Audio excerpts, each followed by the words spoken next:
This time on episode 410 of Legends of S.H.I.E.L.D., we discuss the first 5 episodes of the 1992 X-Men animated series. We talk weekly Marvel news, including Disney Plus correcting its MCU Black Widow Black Panther timeline, Disney Plus MCU Hub adds every Marvel one-shot, and Marvel removing Secret Invasion and What If from its release date in Japan. I'm Chris from Play Comics, a show where we look at video games based on comic properties and how well they stick to that source material, a part of the Gonna Geek Network, just like the show you're checking out now. Shows on the network are individually owned, and opinions expressed may not reflect others. Find other astonishingly geeky shows at GonnaGeekNetwork.com. You have been granted clearance by Director Alfonso Mack Mackenzie. Stand by for a S.H.I.E.L.D. debriefing.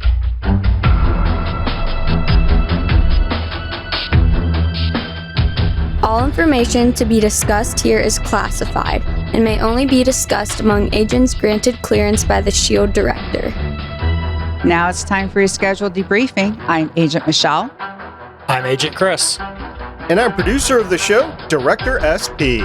Welcome to Legends of S.H.I.E.L.D., a Marvel Comic Universe fan show, discussing the Marvel Cinematic and comic book universes, as told on screen by Marvel Studios. This show is recorded on Thursday, January 27th, 2022, live from the Legends of S.H.I.E.L.D. studios and broadcast Fox Kids wide via www.geeks.live. Come join our live chat as we record. Hey, gang. Happy National Chocolate Cake Day. Hey. Does it count if my wife made chocolate brownies? Yes. Okay, good. Because they're spicy ones and they're really good. Spicy? Yeah. It sneaks up on you. Like, I made the mistake of taking a really big bite and it's nothing. And then, oh crap, there's the heat. What does she add? I don't know. It was a mix that one of her friends has that we were testing out. Okay. I'm not sure I'd like that, but at least there's sugar combating the heat. Oh, yeah. And they were really good. If I remember, I can get a picture of the packaging and we can maybe get that in the show notes. Did you drink milk with it? No, I just ate it because I'm hardcore like that. Okay. Well, I like all sorts of cake. Chocolate cake is my favorite, but there is such a thing as too much chocolate in the chocolate cake. Yes. I'm one that just does not like the chocolate frosting with the chocolate cake, with the chocolate frosting in the middle with the... Eventually, it just becomes like weird, just all chocolate. I'm not one of those. And it can be too rich as well, like way too chocolatey to the point where you're like, okay, this is way too much of a good thing. My belly would tell you I think otherwise, but I agree. You keep on wanting to shovel it in, but your mouth's like, this is good, but too good. All right, so I'll have to go out this weekend and have some chocolate. There's this new store in town called Anything Bunt Cake. I don't know if you guys have heard of it. I don't know if it's a national level franchise or not, but it's Anything Bunt Cake. That's clever. Yep, pretty sure we have one here, and I live at least 10 minutes away from you.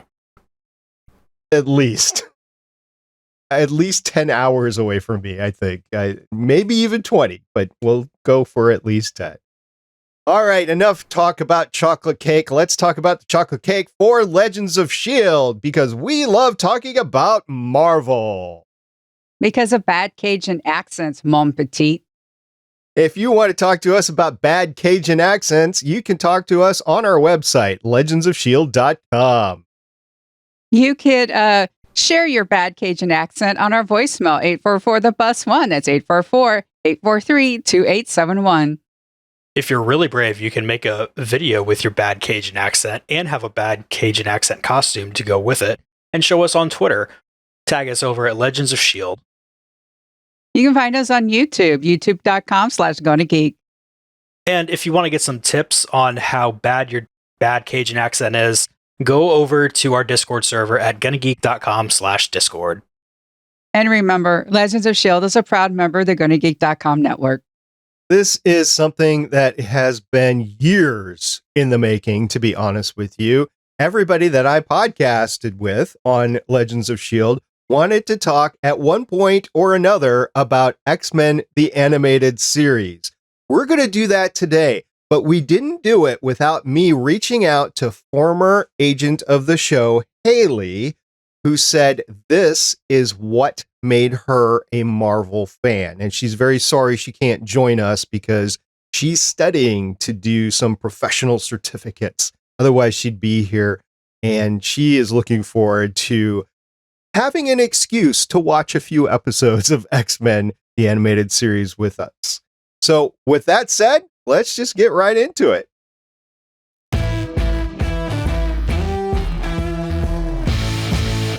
X-Men, the animated series, episode 1 through 5, premiered on Fox Kids Saturday, October 31st, 1992, which was Halloween, believe it or not. There's a story behind that. We'll get to that later. The next episode premiered a week later, Saturday, November 7th, 1992.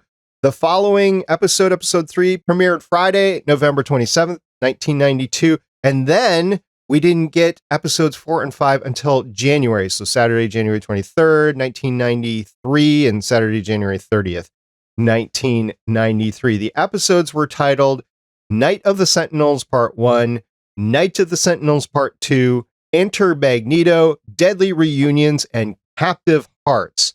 Do either of you two know the story behind why this premiered as weirdly as it did? No. I should, but I don't. So there's a long story. We'll get into it at some point in the podcast, but the person that was the head of Fox Kids at the time said, I want an X-Men animated series. So she set forth, we're just going to go do it. So she contracted a company to do it, who contracted another company to do the animation. And they were supposed to premiere in early September around the Labor Day holiday when most of the other kid shows were premiering for their fall runs. Well, the problem was there were so many production issues of getting the animation together. It was basically a lot of animation delays. And the animation was being done outside of the United States. I want to say South Korea. I could be wrong about that. And it came back and it needed to be edited and they pushed it back. But first of all, it was delayed coming in. They just didn't have it in time to premiere in September. And then when it came in, it needed to be really redone. They needed to change a lot of stuff, fix a lot of stuff. Same with episode 2. So episode 1 and 2, when they premiered in October and November, premiered with a heck of a lot of errors. Same with episode 3. So they took some time. They fixed everything. They fixed their processes. And then in January, when they came back, they re-premiered the fixed episodes, which are the episodes that we watched for this in the format that we watched for this. And then they started running the series from then on in. And then the series just became such an outlandish success. We'll talk about that later. So are either of you two surprised about how this went down? Not really. It was the early 90s. We didn't have the MCU. We did not have Kevin Feige. Yep. Not surprised. And it's X-Men, which throughout its entire comics history has had so much weirdness going on with it. Indeed. This had as much success at the time as the Batman, I want to say, animated series did. So the two of them really brought forth the comic book superhero animation series to a new level in the early 90s. Just to give you an idea, to frame your mind on what was happening at the time. So with that, let's get into synopsis of the episodes. We're just going to talk about the episodes tonight. So Michelle, what happened in Night of the Sentinels Part 1? In Night in the Sentinels Part 1, a young teenager has been rejecting her mutant powers ever since she discovered them. But when giant robots track her down, it's up to the X-Men to save her. In Night in the Sentinels Part 2, after breaking into the headquarters of the newly discovered government branch called the Mutant Control Agency, the X-Men lose 2 of their own members in a battle with the Sentinels. In Enter Magneto, as Beast awaits for his arraignment in court in front of an anti-mutant public, Magneto tries to break Beast out of jail, only to receive resistance from Beast. An old enemy of Wolverine's pops up and the X-Men take him in. Magneto then attacks a military base, trying to bring mutants together against the oppression brought upon. Episode 4, titled Deadly Reunions, had Professor Xavier and Magneto confront each other for the first time in years. Meanwhile, Wolverine and Sabretooth come face to face. Professor Xavier tries to examine Sabretooth's mind to figure out his rage problem. After his last terrorist action failed, Magneto plots a new one to bring Professor Xavier out into the open. Sabretooth and Wolverine confront each other in the mansion's war room. And in episode 5, Captive Hearts, Wolverine has a strong feeling for Jean Grey, but she's with Cyclops. Storm has a paralyzing case of claustrophobia and must overcome this as the X-Men venture into the New York sewers, to rescue Jean Grey and Cyclops from a deformed race of mutants called the Morlocks. Storm confronts the leader of the Morlocks, Callisto, who wants Cyclops to rule besides her as king. So, Michelle, what do you think about the premiere of this series, the first 5 episodes? Yes, the animation is not as smooth as today's standards, but the story still holds up the way it's paced, and everything will go into that in more detail. It holds up. And skip that intro, Disney Plus. Never. This is still one of the most iconic opening theme songs for any television show. I've said it on Twitter. I'll say it here again. If you skip the intro to this show, we cannot be friends. So I came from this little series called Robotech and then 1985, and before that Star Blazers, but Robotech in 1985. And I bring it up because it was the first really, I will say, well done. And there is a lot of contention with that, but it was a really done saga or serial story where you got a cohesive story from one episode to the next episode to the next episode. Now, they took 3 different Japanese anime series, they mashed them together in this 85 episode series. Is just what was done in the 80s. So that's what I'm from. And this was a way to take that, move forward with that sort of animation comic book storytelling to tell a longer story versus like the monster or the villain of the week. Famously, you can think of the Scooby-Doo game, right? And by the way, I don't know what you guys watch this on, but I watched it on my 65-inch TV, the X-Men animated series. I could tell you it looked good. They might have treated it or something to bring it up in quality, because I watched those Robotech episodes from the 80s on that same TV, and they look horrible. And it's just a difference between the 80s style of animation and the 90s style animation, maybe, or maybe Disney Plus treated it to make it look better, but it looked good on a big screen TV. How'd you guys think the animation held up? I mean, we're watching it on a 50 or 55 inch. I can't remember right now. And it looked exactly as I was expecting it to. I mean, obviously it doesn't look as clean as something they're making today, but nothing does when it's this many years old. I refuse to do that math right now. You know, I watched it on a smaller, so maybe next time for next week's, I should watch it on my big TV and see the difference. All right. We'll look forward to what you think, and we'll ask Lauren if she's here next week too. So, Michelle, talking about the start of the series, we just learn a lot about what's going on with the X-Men to start out with. Yeah, episode 1 does a lot of world building. We learn a lot about what it means to be a mutant. We learn a lot about the team. Just in episode 1, we get Jubilee showing what it's like to be a teenager, first coming into their mutant powers, how frustrating it can be and confusing. We get the Mutant Control Agency and the Sentinels, so we know exactly what our mutants are up against. We learn the purpose of the X-Men, their point of view, their powers, not just in the title, I mean, actually in the episode. We get the Danger Room, and for those of us who read the comic book, getting the Danger Room was just a nice little nugget right in the first episode. We get the obvious Wolverine versus Cyclops. We don't need to know the details right now, but immediately we know this is a group of adults who have interpersonal issues like regular people. So we get that dynamic. And then we even get Rogue's story while they're doing a walk and talk. I mean, it's kind of like Aaron Sorkin in I don't know where you're going. It could be the newsroom. It could be West Wing. West Wing, yeah, it could be. And it's just, they're on their way to get those files and everything. And she just has this nice little story while she's like moving things out of the way about how she kissed a boy and realized that's how she drained people. And that's right from the comics. And I mean, that's just in episode 1. So we really get this idea of who we're dealing with, what they're up against. And I was hooked from the first episode. And on top of the cartoon just being good in itself, it's also fairly comics accurate with what's going on. You're coming right out of the first Inferno event.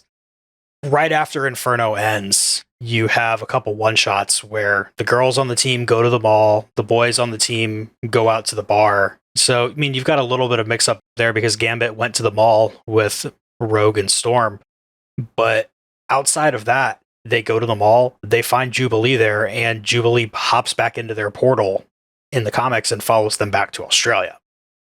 So you're not getting all of that here because there's no reason to bring Australia into it, but you're getting the important parts of this is where they meet Jubilee. So right away, you're just getting the sense of if you're reading the comics and you know what's going on, then this is going to be the stories you've wanted to see for a while. But if you're not reading the comics, as Michelle was saying, you're getting everything told to you, so it's not like you're in the dark at all. One of the things that I could have a criticism on, and this is, don't take me the wrong way, I'm just throwing this out there on these episodes, is that if you don't know anything about the X-Men, all of a sudden you're walking into a team and you don't really know how the team was formed or anything like that. How is Professor Xavier bringing these people in and that sort of thing? I don't know if that's explored in the future or not, but it's definitely set in, okay, this is what we have. And then you start adding like a new member like Jubilee and poor Morph. Is Morph talked about later in this series, or is it just like this first couple of episodes and that's it for Morph? I'm not going to talk about that. Okay. I mean, oh, that's fair. But I guess it's kind of, if you're a Mass Effect player, there's a certain character that they always refer to that dies in the very first thing. So that's just a mind flash of what I went to. And obviously this took place before Mass Effect was ever developed. So I guess if that happens here, this would take the origins over it. But anyway, aside from that, the series got a good, strong start. Definitely moved at the pace of Kid, the speed of Kid, which is fine because that's what this is an animated series. It's not necessarily the Clone Wars. I mean, once you get up to the modern animated series like the Clone Wars, which are made for adults and kids both together, I think you can expect a different sort of production. But back then, you had a half an hour time slot. You didn't have streaming online, although the Clone Wars did start on cable, but you didn't have an online where you could fudge how long the episodes were. I timed one of the intros on with one of the previously ons. It's over 2 minutes out of 22 runtime minutes. So like 22 minutes out of half an hour. So they're eating into 2 minutes at the front, probably a minute at the end for the credits. And they really only have 19 minutes. And those 19 minutes go fast, really, for the most part, for each episode. And if you're going to want to watch this, you got to watch your time because you can roll through 5 episodes in like an hour and a half, an hour, 40 minutes, and be like, oh, wow, I need to go to bed now. It's midnight or something like that, So just be careful if you're binge watching this, not to go too far into it because the episodes are so short. They're all like, oh, I can watch another. I can watch another. I can watch another. But definitely the episodes are short-ish and there's a lot of fights. Like there's at least 3 superhero fights in each episode. And there might be an episode or 2 that doesn't happen, but a lot of fights, and the fights take a lot of the time. Are you guys okay with the fights that are on there? X-Men fight. I mean, everything, that's just what happens. I am. If you're a comic book reader, you're used to it. Also, like you said, this was geared to kids. You have to remember this was geared to when I was younger and all of us were younger. Now it's kind of interesting how now we got the MCU and this is what we had. So, coming from other cartoon formulas and everything, I'm not upset that there's superhero fighting. So, Michelle, what do you think about Magneto's story here in the X-Men movies? Magneto, of course, is a huge part of everything, and I tend to think he's going to be a big part of the series as well. But what do you think about how he was treated in his first 5 episodes? Magneto, enter Magneto, it's perfect. It shows his powers. He is a force to be reckoned with. He is not gone. One of the things I do appreciate is they moved his origin to an island, which allows it to come out of like the real world timeline. His story still has the heart of, trauma with war and everything. But one of the things like now it's like, well, with World War II, but now it's getting longer and such. So, but now with this, you can really place the story in any sort of timeline. Put in some cell phones with Jubilee and it's almost like it could happen now. Well, besides for people shopping in malls. People do still shop in malls in some places, but by doing that, you can wiggle with the time. Yeah, and this coming out in the early 90s, with how old Magneto is supposed to be, having that World War II concentration camp connection makes sense timeline-wise. And I thought they did a really good job of making that more child-friendly because of the audience of who this was made for, without really diminishing that at all. You did get a great sense of Xavier and Magneto's past relationship from the series. Like, if I hadn't seen anything X-Men, I still know that the two of them are very well linked and have a lot of history between the two and have differing aspects of what's going on in the X-Men, because you're bringing out some of the key X-Men storylines and themes, including like treating the X-Men as minorities, right, Chris? Exactly. X-Men from the beginning has been, a lot of people are calling it the mutant metaphor, because it's these mutants that are taking the place of really any kind of marginalized group, be it a racial thing, be it a sexual orientation thing, being a religious thing. This is just a way that the writers over for the X-Men comics were able to get around some of the political aspects of what was going on when they were writing the stories. Because you had a lot of the comic code stuff where you couldn't have any kind of relationship romantically between characters that wasn't just a normalized heterosexual relationship. So you've got X-Men here who are representing groups there. A lot of things are subtext in this, and I'm really excited to be able to go back and look at this more critically and see what I can pick up off the cartoon. We are still having the discussion about art and politics. People need to remember that I believe it was Jack Kirby who went down into the lobby and punched somebody. I don't know if that's a rumor or not, but you were punching Nazis in comic books and everything. There's always been a political bent to Stan Lee and everything, even though you might not have seen it right when it was a kid. This is a way that they were able to address a lot of these themes. Everyone's just like, oh, take politics out of our comic books. This was created to talk about politics without directly talking about politics.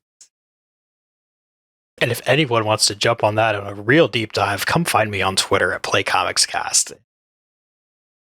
Yeah, we're going to talk about it more probably as the series goes on, because we have 5 seasons of this to go through. One of the things that I noticed, a true form for kids show, is there is some tremendous overacting going on with the cast. And it's kind of funny when you talk or when you start reading about the origins of this, because they say, well, our first casting call ended up with a bunch of Scooby-Doo voice actors like Zoinks and stuff like that, right? But the people that they got actually do a pretty good job. But there is some just flat out, I would say, overacting or over accentuating the character, basically. And Wolverine is definitely one of those, right, Michelle? Oh, Wolverine. They really start him off as just having this bad attitude. I mean, he ends up throwing a temper tantrum because a girl doesn't like him. But it's interesting how he's being treated, especially when Sabretooth comes along.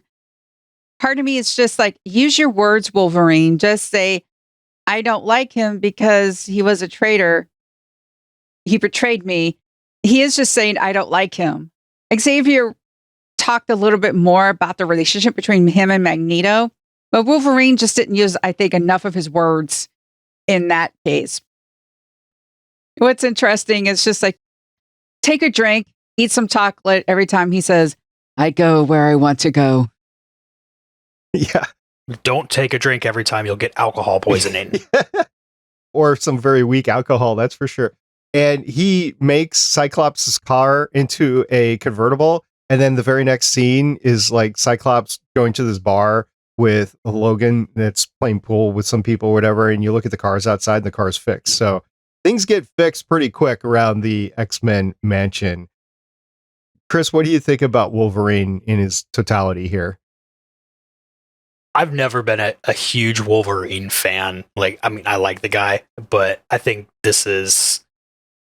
I'm really glad that, spoiler alert, he's going to mellow out a tiny bit as we go, because seeing this Wolverine the whole time would be too much for me. But for how long we're going to see it, it's fine. And the way he's drawn, you certainly get a sense of how much hair he's got on his arms.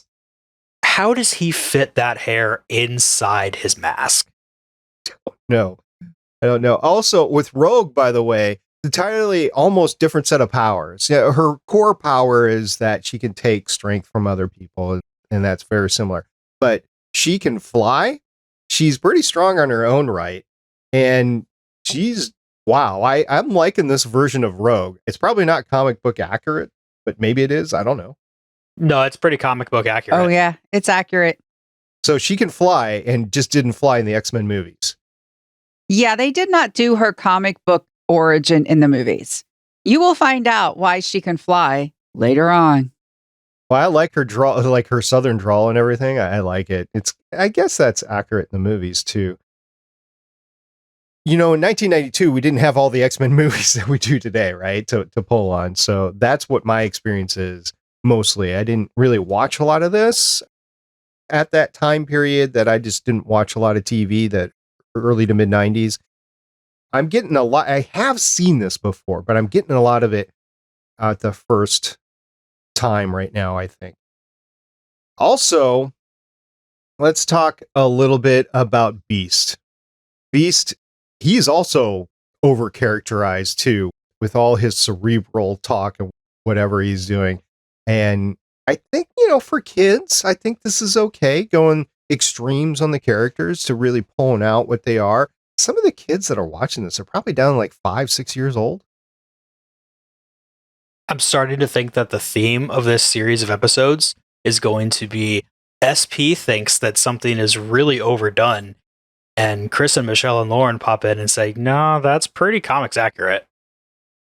Well, maybe. That's fine. I'm good with watching this. I had fun watching them anyway. Michelle, what do you think about the totality of the series here with the 5 episodes? It's a really good start. Yes, there's a lot of there has to be, you don't have a lot of time. So getting the regalness of Storm out right away is necessary for when you learn her backstory. Learning how Beast is cerebral. He's a scientist. He's well-read. He's articulate. Getting that right out of the gate will help sets up like what happens along the way. So having a lot of these sort of intense character moments And what gets me is that they did the Morlock thing right away. I don't know how you feel about this, Chris, but one of the things that I liked was you got to know Cyclops and Storm a little bit more in the comic books. And those of us who read them know the significance of her beating Callisto. It was when she didn't have powers, because later on she ends up taking over in the comic books, and just how fierce of a fighter she can be and a tactician she is. I don't know, Chris, I think that's probably because I'm, comic booky sort of deal, but Chris, what do you think? Yeah, I kind of wish that they had pushed the Morlocks deeper into the series so we can get to know the characters that we have here. But at the same time, you also have that 90s cartoon idea of your first few episodes, like they need to introduce things, but they also need to be able to be seen later and not feel like a first episode you can skip when shows get syndicated and shown out of order. Which, I mean, admittedly, if you watch this show out of order, then that's just horrible anyway because of how the whole story flows together. It was kind of unfortunate the way that Storm, her I don't know, PTSD was coming out and whatever. It was very jarring, but maybe that's what PTSD is supposed to be all about. So I did enjoy that quite a bit. It did show her like as a leader and a leader of the X-Men, which was really good. Talking about another leader with Cyclops. I really want to like Cyclops.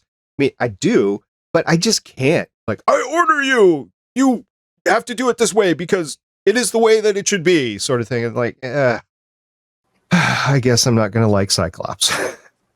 I will spoil this much for you for this series. Cyclops is a jerk. And I only tell you that because there's no way you're going to be able to avoid it as we go along. Well, he's already there, so come to terms with that. I came to terms with that as a character, both in the comic, but I have read a little bit of X-Men comics. It's not on my pull list, to be honest with you. But I have read it in the past. I have read the Morlocks in the past, believe it or not. And I'm just not liking Cyclops as a character. And I really want to, but I just can't. It's not going to happen. All right, that was the first 5 episodes. Anything left to talk about, Chris? I definitely want to throw out the fact that because I'm here in South Carolina, despite the fact that you can't really hear it in my voice, I can pick up that Rogue's accent is wrong. And I'm going to say this now just so I can get it out of the way. She is from Mississippi, and that is definitely the stereotypical Texas-inspired accent that everybody uses when they're trying to sound Southern. What's interesting that I want to point out is when I was watching this when I was younger, in the courtroom, I'm like, the public's not that bad. It could never be that bad. And now I'm watching it now and it's like, oh my goodness.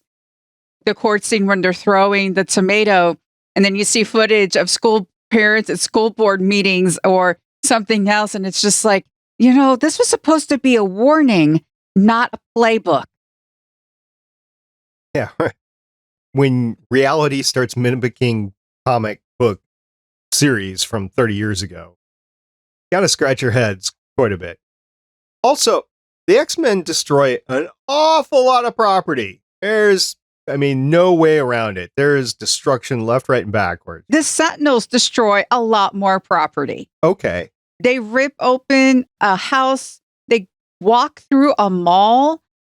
Magneto destroys a lot more than the X-Men do. Magneto destroys a lot. So in these first 5 episodes, yes, they destroy some property, but I would say the Sentinels and Magneto destroy a lot more. Magneto just has different ways to destroy tanks, whether he crushes them or takes them apart or has them shoot each other. He's just having fun with the tank toys.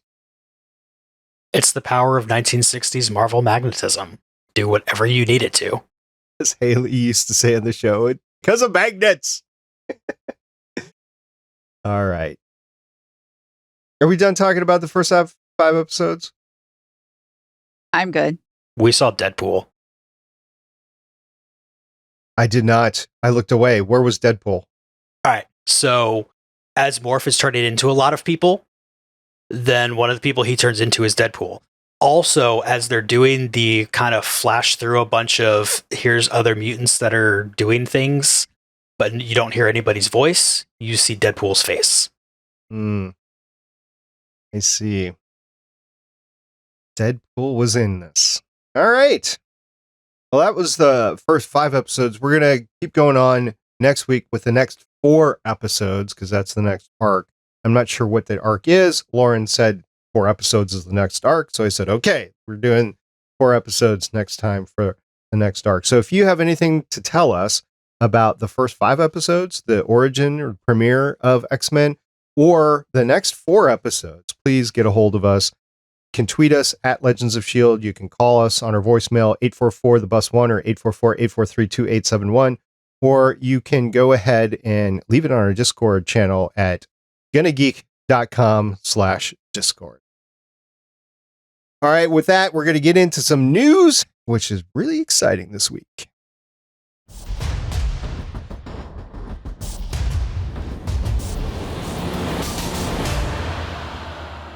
I just said that it's really exciting this week. I'm going to talk about the least exciting out of the 3, and then Chris and Michelle are going to take the more exciting one. So basically what came across is Disney Plus has now corrected the MCU Black Widow, Black Panther timeline error. You're like, what? There was an error? Well, let me explain a little bit. Previously, and this is according to Comic Book Resources, previously the services, meaning Disney Plus's, Marvel Cinematic Universe in timeline order option chronologically placed 2018's Black Panther prior to 2021's Black Widow. However, Disney Plus has recently reversed the sequence of the 2 films and now placed Black Widow first. While both stem from Civil War, the stories of Black Panther and Black Widow are largely independent of one another and arguably could even take place concurrently. However, the juxtaposition of the 2 films in the MCU timeline by Disney Plus implies an intended chronological order, one that had apparently been shown incorrectly on the streaming service until recently. So guys, probably not too exciting to a lot of people, except for those people that are really tracking continuity. But yeah, it's been fixed. So Marvel and Disney Plus can correct their errors. I suppose so. All right, let's move on to something more exciting, Michelle. All right, Disney Plus MCU Hub adds every Marvel one-shot. After several of the shorts were added to the Marvel Hub on Disney Plus, the streaming service now has every Marvel one-shot available to view. Originally released as DVD extras permanently during Phase 1 of the Marvel Cinematic Universe, the one-shots include Agent Carter, 2013, Team Thor Parts 1 and 2 from 2017, Team Daryl from 2018, Item 47 from 2012, The Consultant from 2011, and A Funny Thing Happened on the Way to Thor's Hammer from 2011. Marvel Studios hasn't produced a Marvel one-shot since Team Daryl, though co-president Louis D'Esposito said in 2018 that Disney wants more one-shots from Marvel, but timing is a major issue. Quote, "We're just so busy," he said at the time. "Disney wants us to do it, we want to do it, and I keep telling them I'll do it on the next film, but I keep breaking my promise." As someone who does not buy the DVD Blu-ray, I live in a small space. Also, I've lost stuff and whatnot. Being able to go online and see all of these things in one spot makes me happy. Curiously enough, we have previously covered the fact that Marvel was wanting to produce more one-shots, but they just didn't have time to do it in 2018 on this podcast. So we've talked about this before. But I'm glad that all the one-shots are in one place, and it would be nice to see them again, especially as we're starting over basically in a whole new Phase 1. The end game ended, and then we're closing down old storylines, and we're beginning new storylines. It would be great to reopen that aperture into the Marvel Cinematic Universe beyond what we see on screen. Of course, we have the Disney Plus series to do that as well, but there's just something about the one-shots. It's just fun just to click on it.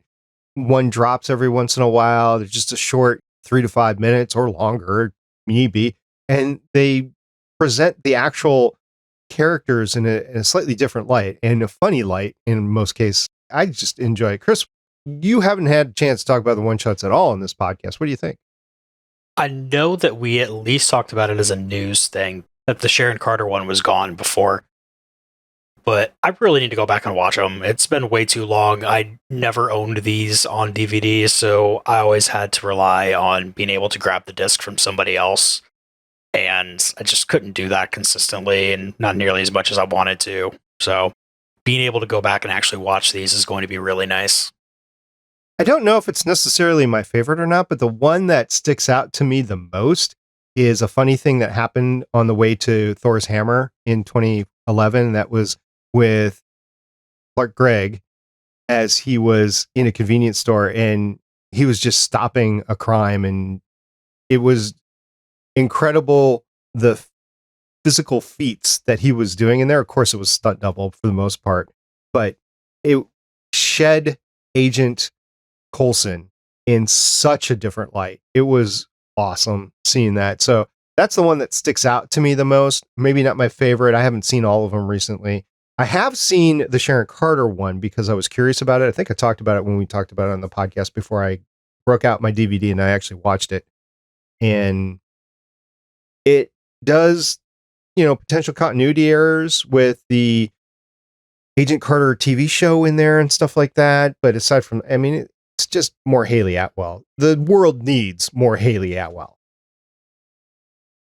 That's the truest thing I've heard all day. So what else can you tell us, Chris? So we also have that Marvel has removed 2 of the upcoming MCU shows from the 2022 release slate. Over on Comic Circus, the Japanese branch of Marvel website has updated their page and they have removed Secret Invasion and What If Season 2 from the 2022 slate they had first reported to us about in that article. This doesn't necessarily mean that the shows are not going to drop in 2022. More likely, it's that they aren't set in stone, though, for 2022. Either way, the Comic Circus is going to keep an eye on the situation and report if there are any further developments. So, Marvel Japan has updated their Marvel Studios 2022 slate on their official website, also removing Secret Invasion and the second season of What If. So right now, the lineup is Moon Knight, which is tentatively set for March 30th, 2022, Doctor Strange in the Multiverse of Madness on May 6th, Thor Love and Thunder on July 8th, Black Panther Wakanda Forever on November 11th, and then 3 shows that have a to-be-determined date: She-Hulk, Miss Marvel, and I Am Groot. Yeah, I am not surprised. There are a lot of things going on. I am actually wondering if the Black Panther Wakanda Forever might be pushed because of recent news. One of the things that we reported last week is, someone coming, we had people coming back from injury and then we had COVID case. It seems like Doctor Strange in the Multiverse of Madness is set, and it seems Thor Love and Thunder, there hasn't been too much. But if Black Panther gets pushed back, that will not surprise me. They do have some time, though. It's not premiering in the first half of the year. It's November 11th during, the last 2 months of the year. So they still have some time to pull it off as long as they get the shoots in. They could be concurrently working a lot of the special effects with a lot of the other scenes. Matter of fact, most of it should be done by now, but we'll see what happens with that. I'm more focusing on this news on the Disney Plus series. There's 4 Disney Plus series that are slated to come out in 2022, which would match 2021, by the way, because we had WandaVision, we had Loki, we had What If, and we had Hawkeye. Those were the 4 in 2021. Falcon. Okay. So there was 5. So 5 to 4, although here's what I really wanted to talk about is we've been talking about potentially Marvel burnout or superhero burnout, which I guess technically should have happened already with all the shows on CW and all the shows on Disney Plus and all the shows that have been on ABC and everywhere else. If there was going to be superhero burnout, there would have been by now. There could be Marvel Cinematic Universe burnout, though. So is 4 series in the year too much? I don't know. Michelle, what do you think? Well, talk about burnout. There is news about the CW wanting to be sold. It's not making a profit. Flash is showing its age. Legends of Tomorrow has lost its. No one's really talking about it anymore because it's not the fun time jumpy show that it was. We have no more Bebo. We have no more Adam. And a lot of the original cast is gone. It just seems, Batwoman and then Superman and Lois seem to be actually distancing themselves from what was known as the Arrowverse. We're not getting epic crossovers anymore. So when it comes to the CW stuff, it seems as though the Arrow Flash verse part of it is on its way out. Because as I said, Superman and Lois, and then you have Batwoman. Batwoman's really good. They seem to actually, even though they're in the same, quote, timeline, they seem to really be distancing themselves. And I know that Naomi show has started up. I don't see anybody talking about that one. I stopped watching all that stuff at some point during the first season of Batwoman and just haven't gone back. I have heard of the show, but honestly, you say Naomi to me, and I think of The Expanse. And Naomi Nagata from The Expanse. When you say Naomi, my mind does not go to that show. Of course, I'm a little bit biased of not wanting to know anything about any of the CW shows because I was personally burnt out podcasting on it for so long on Arrow and all the way through Crisis, basically. And then I was like, okay, this is it. I'm glad I got to do it through Crisis. Michelle, I think you're glad too through Crisis, Yes. Right? But after Crisis, I was like, okay, I need a series break from this. And if it starts genning up excitement again, I'll enter back into it. But I'm not interested in seeing the long decline of the series. So as far as CW being sold, I had seen that news as well. I don't know if it's specifically looking at the properties of the Arrowverse is the reason why.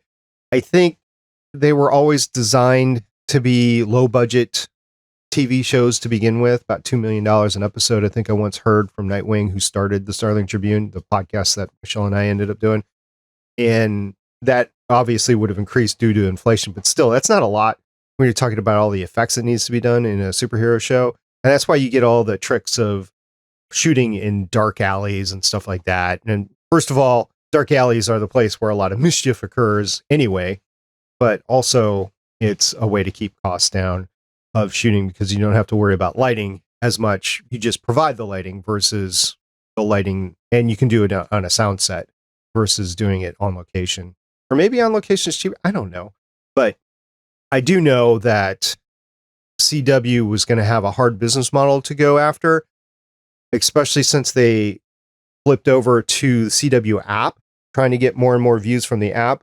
And yet you had all these other streaming services come along that had even, in my opinion, better TV, like Disney Plus, Paramount Plus, Netflix has been there for ages. All the HBO Max has had a lot of good streaming options that college kids and high school kids can get in there and start to do things.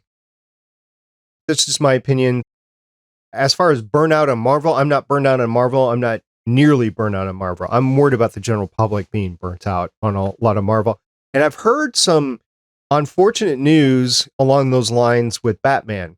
Now, I'm not personally a Batman fan, but there's a new Batman movie coming out, and there's been a lot of stories that I've seen, whether they're warranted or not, that said, is there Batman burnout? Well, I don't know. It depends on who you talk to, but this comic book burnout, quote unquote, talk is going to be around for a little bit until we start seeing the movies pop up into like 1 billion, 1.5 billion range like they were with Infinity War and Endgame.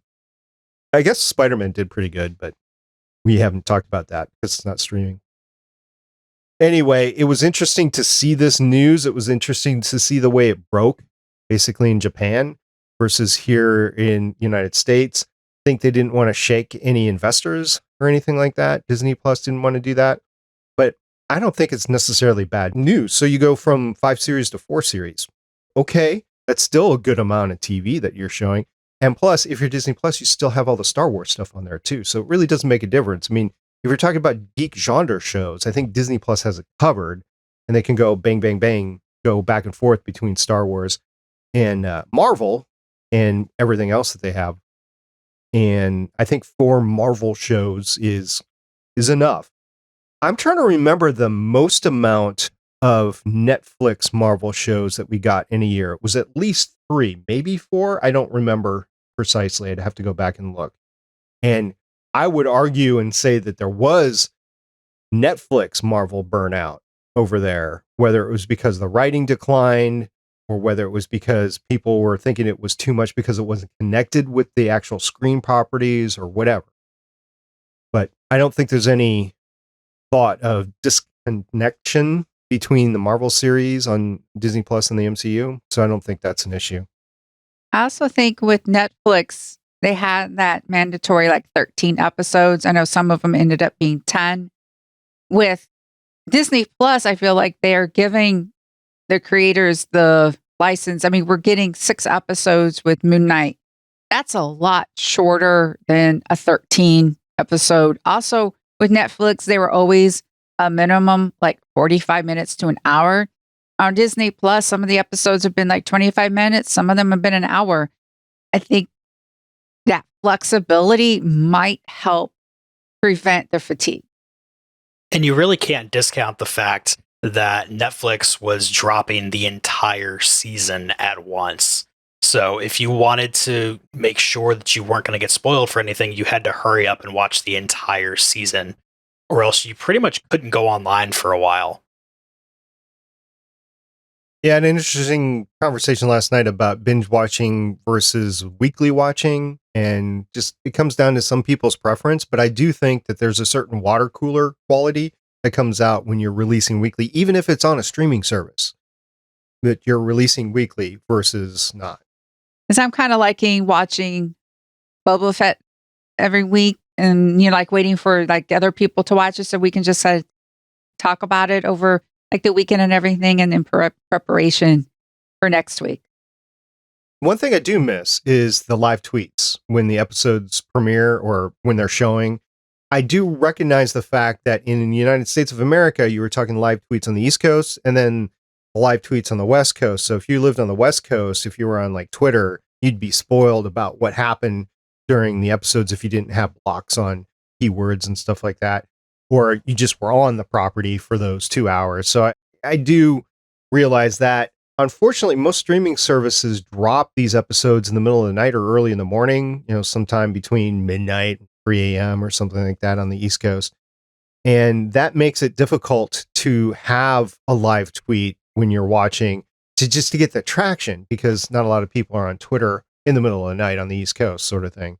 So I do realize it's worldwide, but you're still barking up that tree. And Doctor Who also has this issue, by the way, of premiering something worldwide. They did it with the 50th. They premiered it at a time that everybody in the world could actually watch it at some point in time during the day on Saturday. It was on a Saturday.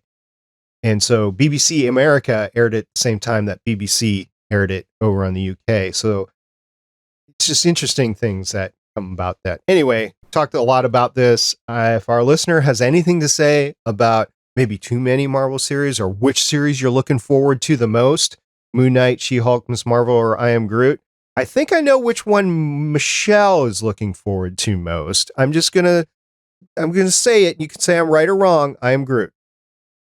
She-Hulk. Okay, Chris, I think you're She-Hulk. That one is right. I want to see the fourth wall breaking and how they do it.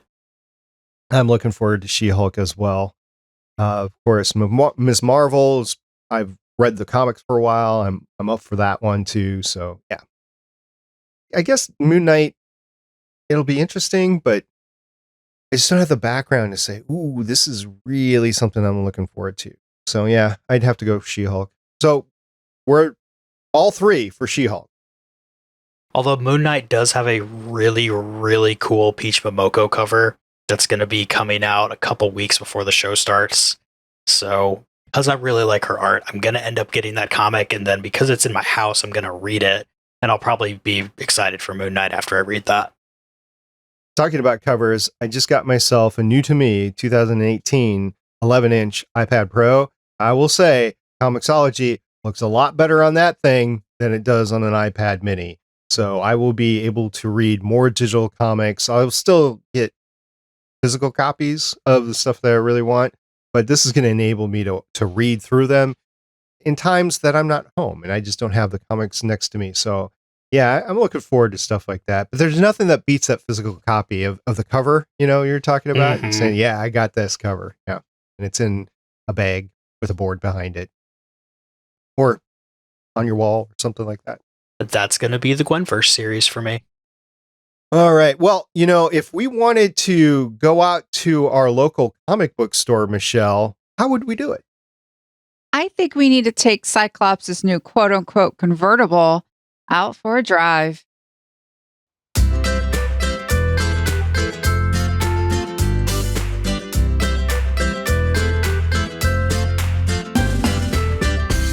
I wish my body work was done as quickly as Cyclops' was. Or maybe he bought a whole new one. I don't know how the finances work in the X-Men mansion. Anyway, thank you very much for listening to this. We look forward to hearing what you hear, listener and viewer, on what we just talked about with the X-Men in the animated series. It's a whole new thing for me. I'm excited to keep on watching as we move forward to the X-Men 97 series, possibly in 2023, maybe in 2024, but we're going to get there as well. If you want to hear more of me, I am on the Smoking and Drinking in Space podcast as a guest host once again, this time talking about The Expanse. So by the time this podcast comes out, The Expanse Season 1, they're doing it season by season over there. So The Expanse Season 1 will be out. You can hear me just fanboy out about that tremendous sci-fi series. And you try fitting an entire series of The Expanse in one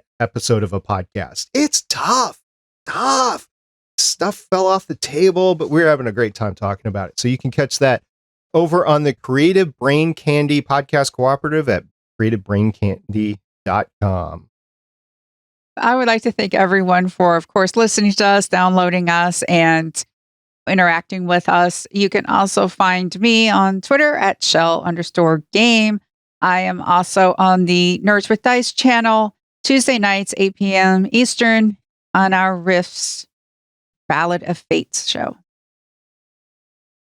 And if you'd like hearing more from me, you can head over to playcomics.com, where for the latest episode of Play Comics, I talked to Stephanie Williams about the Nubia miniseries that's going on right now.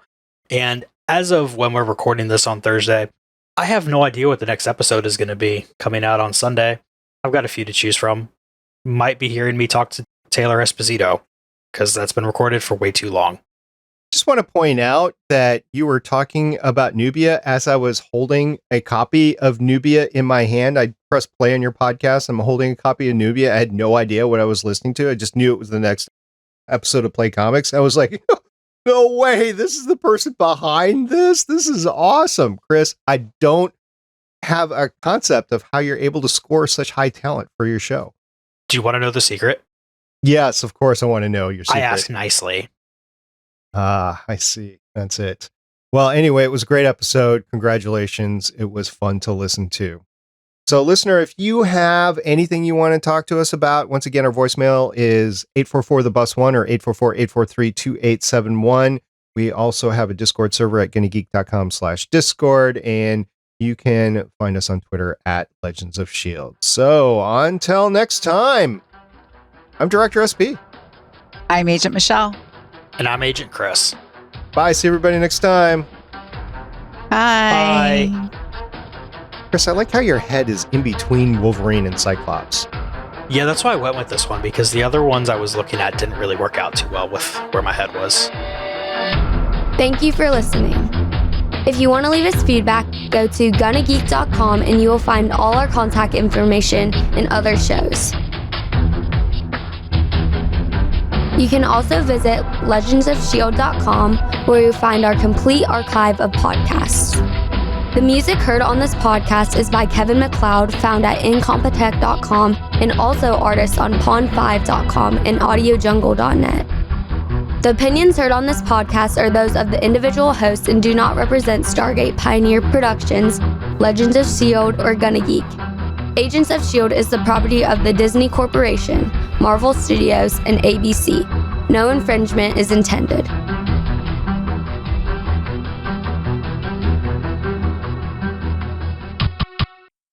Legends of S.H.I.E.L.D. is copyright 2013 through 2022.